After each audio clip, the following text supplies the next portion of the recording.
તમારા છોકરાને માં શું કરે છે, કેવી હાલત છે એ તમને ખબર છે? તમે લોકો તમારા છોકરાને બગાડ્યા છે. અમારે તમારા જેવા કેટલા સંભાળવાના? તો આ ફોન. બેટા, હા બોલ મમ્મી. તને ખબર છે કે તારો જન્મદિવસ છે? મને તારી બહુ જ યાદ આવે છે. તું મને મળવા આવીશ ને? શું મમ્મી, તું મને ગમે ત્યારે ફોન કરી દે છે. તને ખબર છે હું કેટલો કામમાં છું. હું સુતાને ટાઈમ નથી આપી શકતો. તને મળવા હું કઈ રીતે આવું? જો મને ટાઈમ મળશે ને તો હું આવી જઈશ. બેટા, આજે માના આશીર્વાદ લેવા નહીં આવા? જો મમ્મી, મને આવા બધા થતી મને નથી પસંદ. અત્યારે હું બિઝી છું. મને ટાઈમ મળશે ને ત્યારે હું આવી જઈશ. ચાલ તું ફોન મૂક, હું પછી વાત કરું છું. થઈ ગયું? સોરી.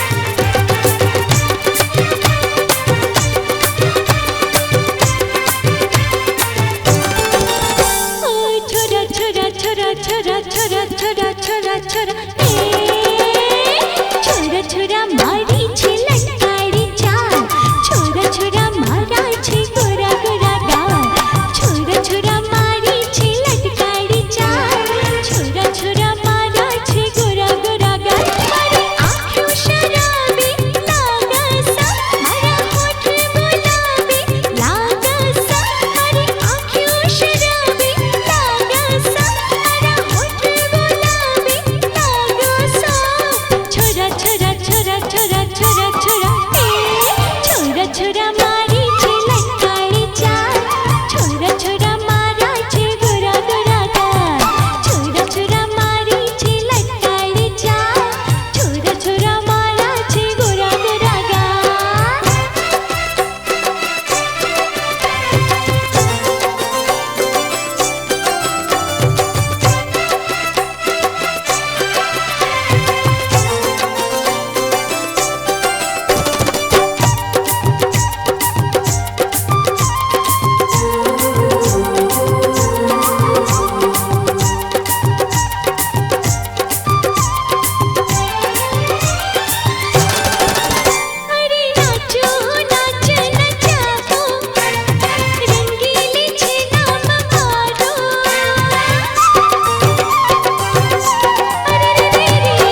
રોનકભાઈનું ઘર છે? હા બોલો, કોનું કામ છે? મારે રોનકભાઈનું થોડું અર્જન્ટ કામ છે, હમણાં મળી શકાશે? આવો આવો, હું બોલાવીને આવું છું.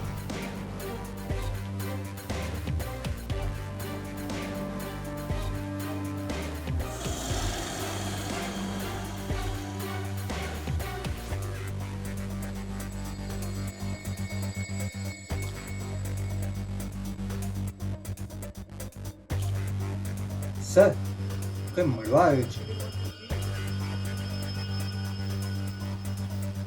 બોલો, કોણ છે?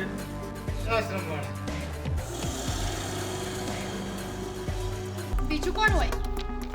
તમારી માએ મોકલ્યા છે વૃદ્ધાશ્રમ માટે. અને હા, હું તમને કહી દઉં, 1 રૂપિયો નથી આપવાનો. તમે એકવાર પૈસા આપશો ને એટલે આ લોકો વારંવાર મોઢું ઉઠાવીને ચાલ્યા આવશે. આ લોકોના ધંધા જ આવા હોય. પણ મળવા તો દે. કોણ છે, ક્યાંથી આવ્યું છે, શું કરવા આવ્યું છે? તારે વાર્તા કરીને તારે મોકલી જ દેવું છે એને? હું મારી વાર્તા નથી કરતી, એ લોકો વાર્તા બનાવે છે તમને ઇમોશનલ કરવા માટે. હું તમને છેલ્લી વાર કહી દઉં છું, 1 રૂપિયો પણ નથી આપવાનો. હા બસ, હવે સબ શાંતિ રાખ. બોલાવો.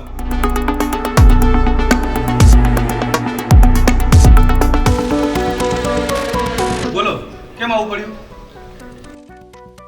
હોય રે, વૃદ્ધાશ્રમમાંથી આવું છું. પણ મેં તો 1 વર્ષના પૈસા પૂરા દીધા છે. હું પૈસા લેવા નહીં, આપવા માટે આવ્યો છું.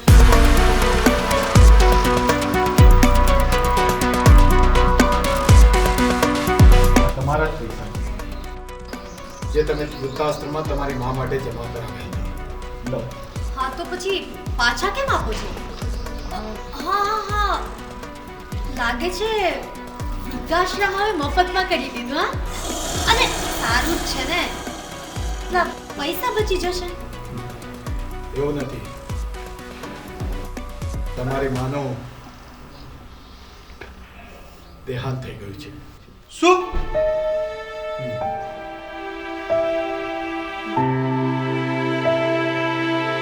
મારી માનું અવસાન થઈ ગયું ને તમે મને આજે કહો છો? સોરી રોનકભાઈ, પણ તમારી માએ જ કહ્યું હતું કે એના દેહાંતના સમાચાર તમને ના આપો. રોનકભાઈ, તમારો જન્મદિવસ હતો ને, ત્યારે તમારી મા તમારી સાથે વાત કરતા હતા ને, ત્યારે હું ત્યાં જ ઊભો હતો.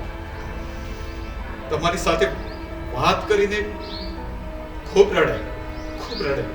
અને મને કહ્યું કે હું મૃત્યુ પામું ને તો મારા દીકરાને વહુને ના કહેતા, કારણ કે બહુ વ્યસ્ત રહે છે પોતાના જીવનમાં, અને એ નતા ઈચ્છતા કે એમના કારણે તમારી વ્યસ્તતા ઘટે.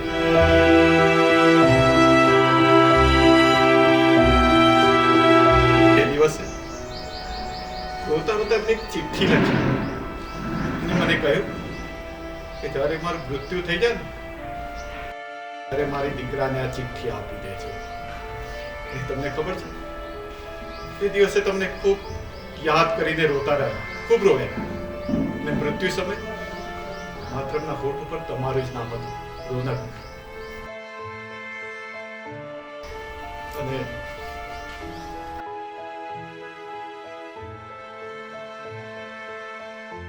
મૃત્યુ સમય માત્ર એમના હોઠ ઉપર તમારું જ નામ હતું, રોનક. બેટા, મને ખબર છે મારો કાગળ વાંચવાનો તારી પાસે સમય નથી, પણ આ મારો છેલ્લો કાગળ છે. બેટા, સમય કાઢીને વાંચી લેજે. મેં જ્યારે તને જન્મ આપ્યો રાત્રે 12 વાગે ત્યારે સમય જોયો નથી બેટા.